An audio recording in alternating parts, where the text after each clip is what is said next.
Hello and welcome to my review of Dominion Zephon for Blood Angels for the Warhammer Horus Heresy plastic series.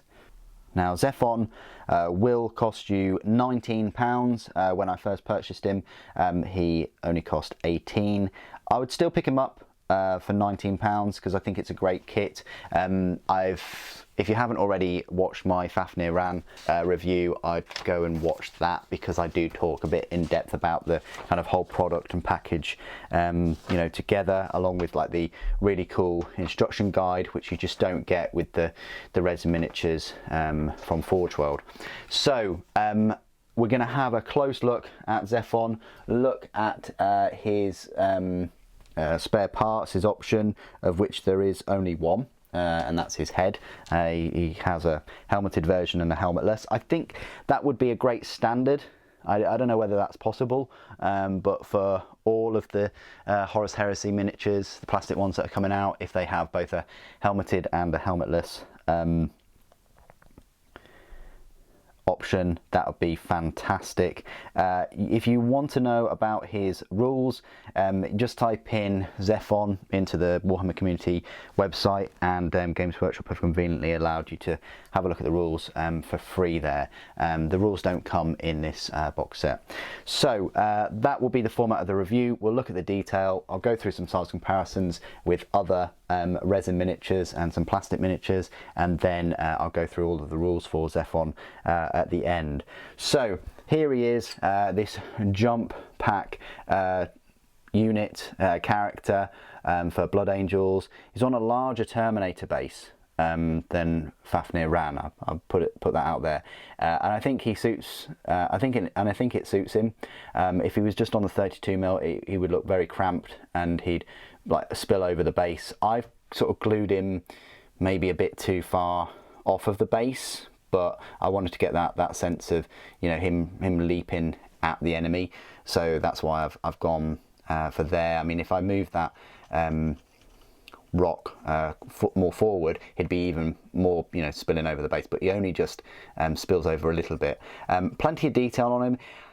I'm still not a massive fan of where they've put his kind of bionic leg. I would have preferred him leaping off with this leg, with the bionic leg, you know, following suit, because it just draws your attention to something kind of missing, because it's like a thinner profile.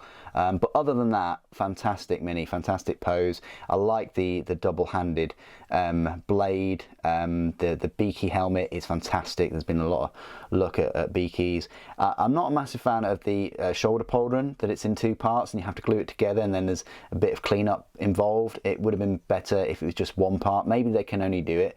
And I know that they can make shoulder pauldrons in one part, so that's a bit odd. He's got his dual Volkite pistols, which are very, very fancy. And he's got his jump pack, which has these turbo thrusters in. It's a nod to all the other kind of Horus Heresy jump packs, and he's got these extra thrusters. You know, this shoulder pauldron's very nice. That's in one piece. You know, there's plenty of Blood Angels iconography milling about the place, like there, on his torso and on his knee plates and his greaves as well. So I like the special touch with the gaps in the middle of the blade. That's really, really nice. That would aid with wounding things, but like, if you can see that, that's very rare that we get that in plastic. Normally that's reserved for sort of resin, but there would be more cleanup if that was on a resin mini. Anyway, that's Zephon. His spare part is his optional head, so you can have him with this head. It kind of like got fangs showing, very Space Wolf-esque head, but yeah, so you can have him looking like that if you really want. So that's his spare head. So size comparisons then, I might as well just show him next to the other plastic Horus Heresy mini at the moment, Fafnir Ran. Fafnir Ran's on a smaller base. He's not as I say, tall. I mean, in terms of Space Marines, they're very similar height wise. I think Fafnir's probably got a little bit more bulk to him, but there we go. Other Forge World other Horus Heresy minis. I've got a couple of Praetors, which are, you know, similar sized, I guess. They're on the 32mm though. So because he's leaping off this rock, he's going to stand out amongst your Horus Heresy minis. Sigismund, might as well just do a comparison with Sigismund. He is a bit taller than Sigismund off of that base. But then compared to Chunky Praetor, the Chunky Praetor is almost... the Chunky Praetor is pretty much almost the same height as him. But he's got a bit of a tactical selection of rocks underneath him. Compared to other, I haven't got any Horus Heresy jump pack troops to give you any comparisons, so apologies for that. But I do have my usual 3 miniatures. So normal Space Marine, he is, yeah, a bit taller than normal Space Marine. Sly Marbo, a fair bit taller than him.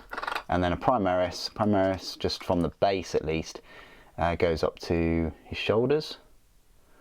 But the actual Primaris is a fair bit taller, sort of size comparison with the model itself. So there you go. Hope that helps to just nail down the size comparisons with Zephon. Quite a standard sized Horus Heresy Space Marine in the grand scheme of things. Let's go through all of Dominion Zephon's rules then. So as I say, you'll find them on the Warhammer community website. He is an HQ choice and he is a points cost of 185. His stat line reads, it's weapon skill of 6, ballistic skill 5, strength 4, toughness 4, 3 wounds, initiative 5, 4 attacks, leadership 10 and a save of 2+. He is a unique character, he's a jump character and may only be taken as part of a loyalist faction army. It's war gear, it's got artificer armour, the spiritum sanguis, lament and grief, jump pack, iron halo, frag crack and rad grenades and melter bombs. So he's got all of the grenades. Special rules, Legiones, Astartes, Blood Angels, independent character, Master of the Legion, Furious Charge, Stubborn, Gunslinger, Paragon of Restoration and Warlord. If he's your army's Warlord, he has the Exarch of the High Host Warlord trait rather than rolling randomly. Now this Exarch of the High Host is whereby if he is the army's Warlord, then a Legion Destroyer squad may be selected as part of the same HQ choice. A unit selected in this manner is considered a retinue squad, and the retinue squad does not use up a force organisation slot and is considered part of the same unit as Dominion Zephon. The retinue squad must be deployed with Dominion Zephon, deployed as part of the unit, and Dominion Zephon may not voluntarily leave the retinue squad during play. All models in a Legion Destroyer squad chosen using this Warlord trait gain the Chosen Warrior's special rule. Unless this option is selected, no other unit may be selected for Dominion Zephon using the retinue special rule, and he may never join any other unit.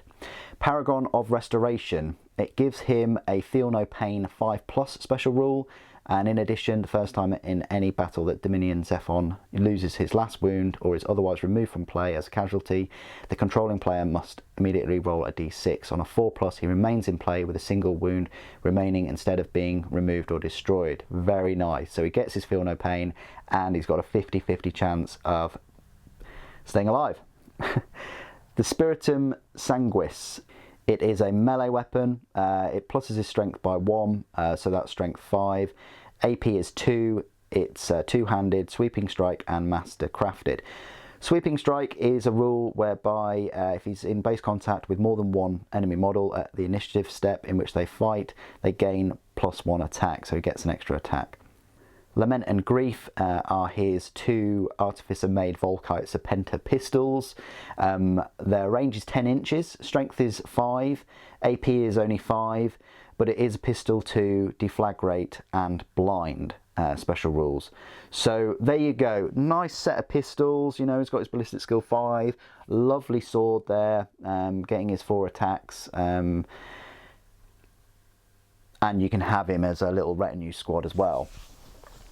I think it's a fantastic model. I do prefer Fafnir Ran than him, but he's definitely going to look great in a Destroyer squad and also nearby Sanguinius. But what do you guys think? Please do put your thoughts and opinions down in the comments below. It'd be great to hear from you. Thank you ever so much for joining me today. Thank you for watching. The Emperor Protects.